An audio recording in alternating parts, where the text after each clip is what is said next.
Welcome to my house, buckle up tight. Everybody sings and drinks and laughs and gets high. It's a country music, a little soul, it's a rock and roll rodeo at all time. The red lawn sitting around, everybody's dancing, grooving and getting on down. So before you come in here with some kind of attitude, you better read the house rules. Thank you again for meeting with us. I know you have a hectic schedule, and I am very happy that you came out to New Mexico to do this tour. Really great. We're so excited about this. It's ridiculous. It's wonderful. So I wanted to start with just your passion for acting. Where did that come from? Well, I tell you, I'm very fortunate. You know, the Lord has blessed me being an actor, and it started really, I guess, when I was a little kid. I moved around a lot. I went to 5 different elementary schools, and it's always tough being the new kid in class. And, you know, it's really hard to make friends, as a matter of fact. And Dad did the best he could, but he moved us around. So my best friends were the movies. I'd go by myself. I'd go, with my mom or something like that. And I could transport myself out of it for a little while. And I realized how magic these things are. So I pretty much knew about 12 or 13 that I wanted to be an actor. It was important for me, and I kind of followed it from there. And I know you studied art history, and you made the decision to move to LA before you even finished getting your That's a very loose term. I majored in women and beer, but the art history school of Oklahoma University kicked me out. So I went over into marketing, and it's not something I wanted to do. And I knew I was going to be an actor. I was just trying to find my way in life. It was a huge, ironically, a character study for me going to college with all these kids that have money and to watch them. And there's so many different colors there. And, my friends I won't get into that, but the fact is that I knew what I wanted to do. I knew where I was going. So I had about, 15 hours left to graduate. And I said, I'm wasting my youth. And I packed up my truck and everything in the back and drove out to California. I didn't know one person. Well, it was a good decision. It led to a really stellar career, and one of my favorite roles that you actually played was Lindsay on Angels. Evil Hand. Yeah, Evil Hand. It was a great role. When it came to that character, where did you drive to build that character? Because Lindsay's one good bad guy. Well, and that's the thing. He's one good bad guy. The thing with Joss is Joss Whedon is one of my favorite writers of all time. He was very nice to me. And that's the thing, is I think Lindsay was such a fan favorite because he was bad. He pretty much worked for the devil himself. But at the same time, he would go over. He was confused. He wanted to be on Angel's team, but he also wanted to be on this. You know what I mean? And he was hired to kill Angel, but at the same time, he liked Angel. Mm-hmm. And that was one of the things. And David Boreanaz back then was my best friend. We'd get done filming and go out and go back to work, and it's fun. Let me tell you something. You don't know how much fun it is to get to go to work every day and try to kill your best friend. That's got to be great. Yeah. So Leverage was a long stint for your career, and I know some folks here at New Mexico Entertainment love you on that show. What was it like? It was a stellar cast. What was it like working on the show? Well, the strange thing about that show, and I have to say strange, is that we're all still dear friends. And we continued that throughout the whole 5 years that we filmed Leverage. A lot of times I've been on shows, and I've heard of other instances where you're not. And people just kind of fall apart, and especially when you're working with somebody that long in that close quarters, there's a chance that could happen. Mm-hmm. None of us did. Tim Hutton is one of my dearest friends. Aldous was over at the house the other night. We had a game night and had a glass of wine. I talk to these guys all the time, and still to this day. So I think that was the best thing about that show, is that we were all friends, and so we fed off each other so much. And I think that, it was the A-Team. Mm-hmm. And I got to play B.A. Baracus. I got to play Mr. T. What a great comparison. Yeah, it is, right? Pick, yeah. Yeah. And I based the whole character on him. That's why I always talk like this. They said, you're doing Clint Eastwood. I said, no. Doing B.A. Baracus. Did anybody say who? No, because all those guys are as old as I am, so it's all right. Yeah, it's a true story. Well, you are here to promote 50 to 1. Had a great red carpet premiere, which actually I believe is one of the first that's happened here in New Mexico, and I hope a lot more happen because of it. Yeah. Honestly, your character, it lands right in your wheelhouse. I mean, you are a cowboy at heart. Music, come from a family, a rodeo family. Yeah. Tell us a little bit about your character. Well, I'm fortunate enough, I should say, to play a gentleman named Mark Allen, New Mexico's own. When we first met, everybody came. Well, before we started filming, we had an opportunity. And Mark and Chip and Leonard Block all came out, and me and Skeet and Mr. William Devane got to meet the guys we were playing. Now, we were hired. We're doing the movie. But these are the real guys, and we hope that they love that they cast us, you know what I mean? Mm-hmm. So I got to meet Mark, and Chip and Skeet sat down, had a little dinner. Doc Block and his family sit down with William Devane. William Devane knocks it out of the park, anything he does, so I'm sure Doc was... Actually, that's a situation where I'm sure Doc was thrilled that William Devane got to play. But I wanted to sell myself to Mark. I wanted to show him why. So he was like, come on down to the bar with me, boy. We'll get us a drink. And I was like, all right. So we went down to the bar. We opened a bottle of Patron at the hotel. Just me and him. And for about an hour and a half, I heard a real-time story of how these events happen. Now, I have the script and I know the story, but I didn't hear it from the man himself. Because, Jim and Faith did such an amazing job, the producers and writers of this thing, that they really captured the story. But I wanted to hear it from him, and I got it. And honestly, about 10 minutes in, I realized I don't have to act. I don't have to act. I can show up and be myself. We don't fall far from the tree, me and him.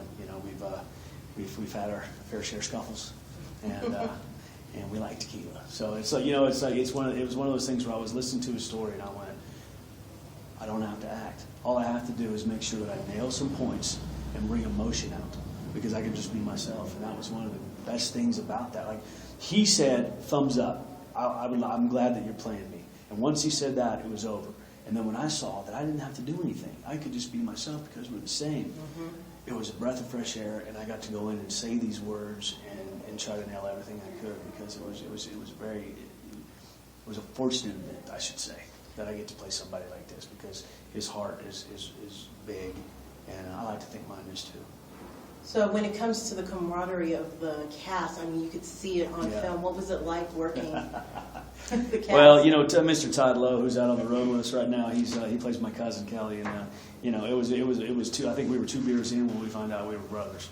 And that was it. He's a great guy. He's very easy to work with. He's a hell of an actor. He's him and Calvin Burrell steal every scene they're in. They hired me and Skeet and Ulrich to play these characters. But when they show up, the movie goes to them. It's a true story.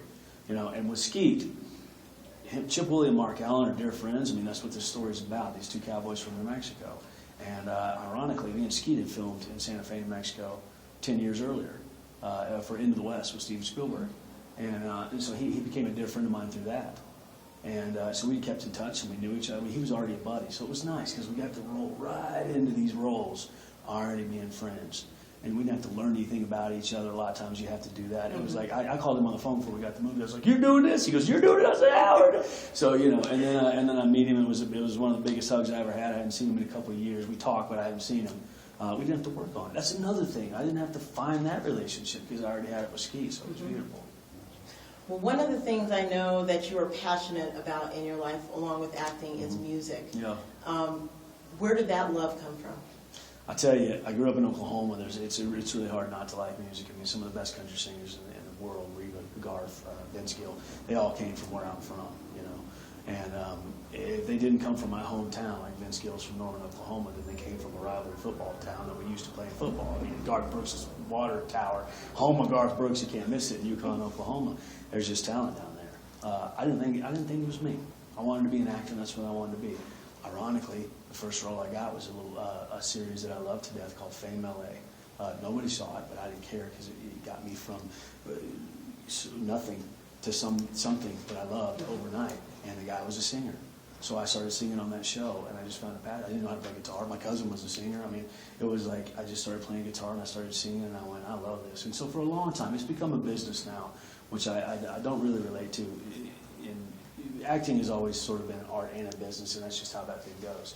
But we used to play at the Viper Room in Los Angeles, California. That's where we started, and we did it for women and whiskey. We didn't care if we got paid. We just did that, and we had the time of our lives. And then it became a business, and it got a little out of hand for a little bit. But we're back now. You know what I mean? The music is back for me, so I'm getting to play, and I'm getting to write, and I'm getting to write about stuff that I love again, and it's just great. I mean, we did an album. We had a beautiful album produced by the amazing Bob Ezrin, who did Pink Floyd, The Wall, Kiss, Destroyer, 9 Inch Nails. I mean, all these guys. And it was a great album. I think he just had a little bit too much rock and roll for Nashville. So now we're going to do it our way. And I love the house rules. I got to hear like "Let Me Go," something to get some good stuff on there. House Rules is a theme song, man. I wrote that with Mr. Blair Daly, and we had a good time doing it. So how did the process work? Where did you get your inspiration for the songs that came on this album? You know, it's funny because the House Rules actually started off in a completely different way. I mean, we were talking about being down in New Orleans and how, like, I think there was one line that was like a chow chow chained in the front yard, and like all of it was over. And I left that day, and I came back and I said, I got something. And Blair goes, I got something, and we gelled. And the whole song that we had, totally erased. Same music, and we rewrote the song from scratch, and we wrote it probably maybe an hour and a half. I mean, it was just that. And then Let Me Go is, that's one song on the album I did not write besides Fast Car by Tracy Chapman, which I love, which, by the way, I sang for Fame LA, and that's how I got the role. So I love that song so much because it's given me some of my life. But the great Casey Beathard wrote that song, and it was on hold for George Strait, and I said, this song's too young for George Strait. He said, well, we'll see. You know, if you get George Strait to cut a song, you're in the money. I said, if he lets you go, let me know. I go, I know I'm an unknown, but I love this song. And sure enough, George didn't do it, so Casey was nice enough to let me have it. The other stuff is that's just our life. I don't write about stuff I don't know. You're never going to hear me sing a song about being on the back of a tractor or anything like that, but just because that's not me. Every single song I wrote because it was in my heart and I can relate to it. I'll tell you a story about it. You know, if you give me the title of the song, I'll tell you where it came from. Wonderful. Yeah. So what are we looking forward to on upcoming projects? What do you have in mind? Well, I got something that I might be working. I can't tell you. I have to kill you. But I don't talk about it. It's funny. Actually, that's not true. The funny thing is that I never talk about any projects until they say roll camera. I don't believe it. You know, even if I get the role and I'm cast as a role, I got 50 to 1. I'm like, man, I'm not gonna talk about it. I'm not gonna get excited about it yet. And when Jim Wilson said action, I did the scene and I said, we're off and running. It's just that's how Hollywood is and stuff like that. So I don't really, but I got something that could be nice. I just did a movie with John Goodman and Ileana Douglas, Richard Kind, my dear friend Richard Kind, Fred Willard, and it was called All Stars, and it's kind of like Best in Show. We were all shooting from the hip. The funny thing about it was the director came in and he sat me down next to Ileana Douglas and Fred Willard, if you know him from Best in Show, he's the king of making stuff up. And we're all doing ad-lib stuff, you know what I mean? So he just says action, and we just start talking. And I think I ruined every take sitting next to Fred Willard because his delivery is so good. If you see me in the movie, I'm doing this because I'm just laughing the whole time. But it's going to be a fun movie, really. It's honestly going to be like one of those, I hate to, Christopher Guest comedy type things, you know what I mean? So it's just really nice. Yeah. Well, I end with the question that I love to ask all of the interviews that we get. Yeah. What would you like your legacy to be?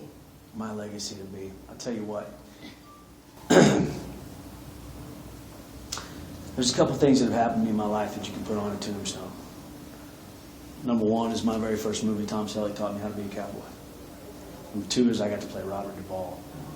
And number three is I put Calvin Burrell on a horse.